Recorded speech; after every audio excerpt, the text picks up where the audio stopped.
Here we go. All right, well, one thing I can promise you is I will not be the best speaker you have today. This is not something, radio's a little easier. You can close your eyes and concentrate. When you're up in front of a crowd, it's a little bit of a different game. If you haven't heard of Overpasses for America, we started out the name with a very clear statement, and it was Overpasses for Obama's impeachment.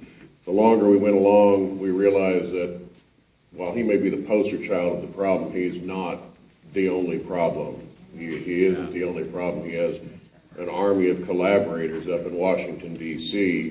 that have assisted him in this agenda that he has that, quite frankly, is destroying the country.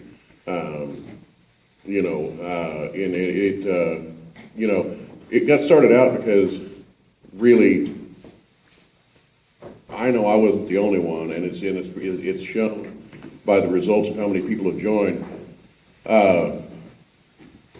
We've been made to feel marginalized and minimized by the federal government, that we don't have a voice, and there are just millions of people out there that feel like even their votes don't matter. And you can look at the voter fraud that occurred in the 2012 elections, and it just reinforces that to people.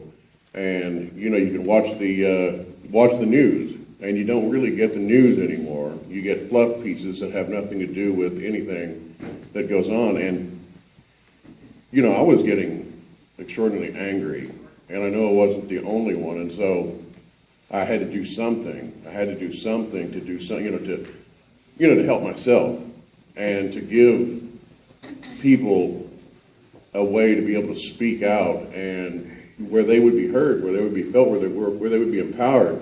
And on June 13th of last year, I opened up a Facebook page, really kind of afraid that I was going to be the only one out there, and then I would be labeled for the rest of my life as this one lone crazy guy. I mean, I've always voted, and I've always had my opinions, but I was like, we have to take a leap of faith, and it really was a leap of faith, and it was based on faith, and because I knew here that I wasn't alone. Here I was really feeling like I was, hello. What did we do there? I was worried that I was the only one out there, but just within hours, hundreds of people showed up, and then they went and got their friends, and so on, and we've got over 70,000 people across the country, literally coast to coast, that have gotten together and realized that, they want a voice, they want to be able to say something, and they know that the mainstream media is not giving them that voice,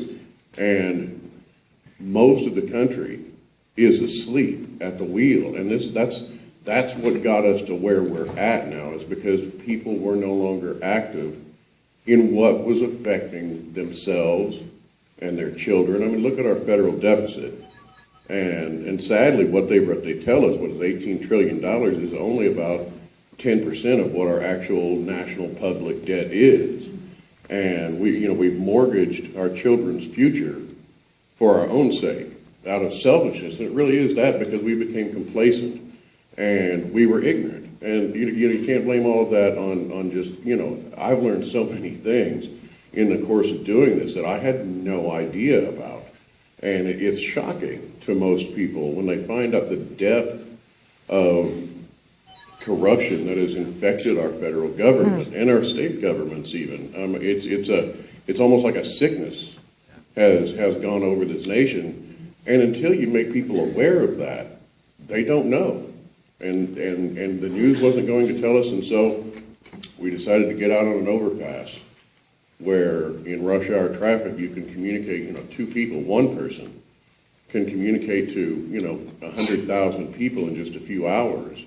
And what that does, and you'd have to try it. And I would recommend to everybody to try it, because it is the greatest feeling. You're afraid. I was terrified. I didn't know. I was like, I'm going to get up there, and somebody's, we're going to get out there, and people are going to egg us. They're going to throw cups at us, which that has happened. But it's kind of funny when it does happen. You actually feel good about it, because you know that you're making even them think. Mm-hmm. You're even making them think, because their status quo has now been shook, because there's people that are standing up against it.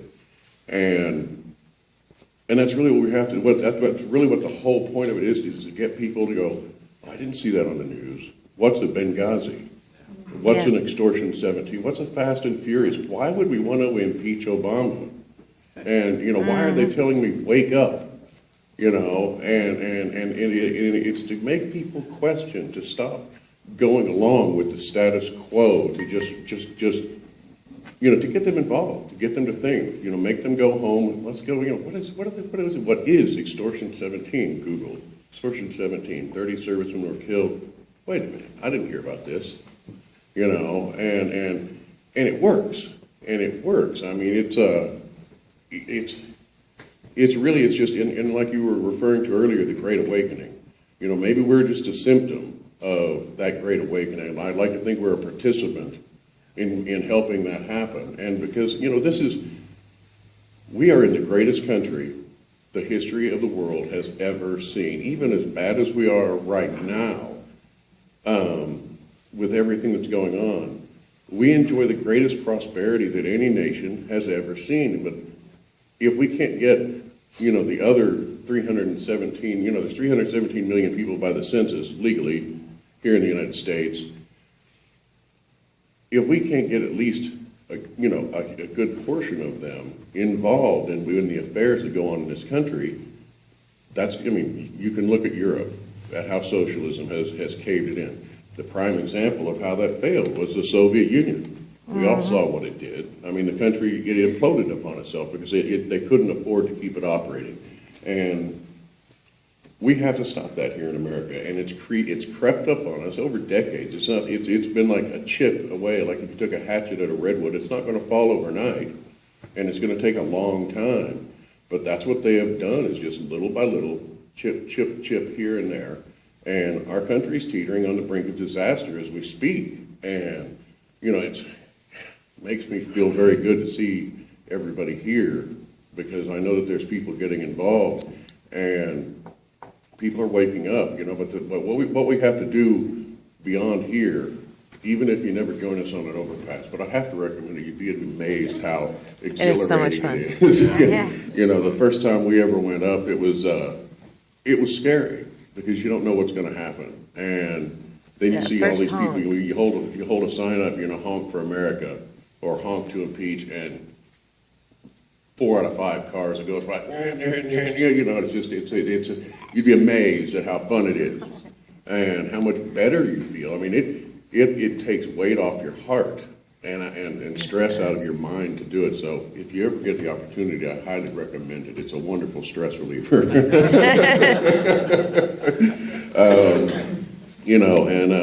With that said, this year one of the things we plan on doing, and we're doing this all across the country, are vetting political candidates to run against these, the liberals and the rhinos, because we've got to do that. We've got to get people to realize that these are the wrong people for the country. They vote for themselves and for their friends and for their cronies and for their corporate sponsors. They're not voting for what's the interest of America.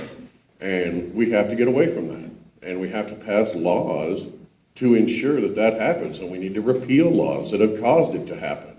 And that's one of our goals. We really, if we took the Senate again in 2014, I would like to think that in our small way we help make that happen. And the big thing is one of the main people that we're targeting are people that have never voted, because the majority of people in this country have never cast a vote in their lives.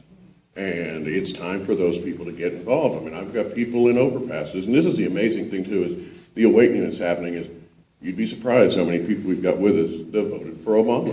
Mm-hmm. There's nothing wrong with that. He ran the first time on a great campaign, Hope and Change, and even in 2008, where everybody knew we needed to have change.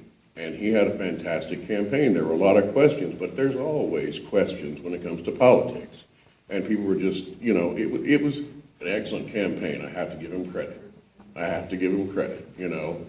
But I also have to give him credit for one other thing. When he was reelected in 2012, what it did is galvanize everybody in this room to see that we needed to change but not the change that we were looking at. No. You know, what we, you know, and it really does, I think that the 2012 elections really started, yeah, there we go again. What am I doing? Yeah, all right. That Great Awakening, it was like, you know, we had one eye open, and now we've got two eyes open, and now we've got to get out of the bed, and then we've got to start walking. But the only way that will happen for the sleeping giant of the silent majority to get up out of bed and get moving, you know, forward in a positive direction, is everybody here to go tell everybody they know, and then get everybody that they've talked to go talk to everybody they've talked to. It's going to be the friends and the families of America that stand up and say no more to this dirty politics. And, you know, that's going to be what saves the country. It's not going to be a military coup or whatever, like you hear a lot of people talk, you know. It's not going to be anything like that. It's going to be everybody here and their friends and families that gets that done. And, you know, I'll go ahead and close here. And I don't think that, that's what it is. It's a wireless, and so I'm not close enough. If you want to try it out, I'd encourage you to go to overpasses.org. If you're on Facebook, it'll direct you to the link. And come join us sometime. You'd be amazed how much fun it is. Bring a flag, that's all you need. If you don't have that, we'll have one for you. Yes, we will. Thank you so much.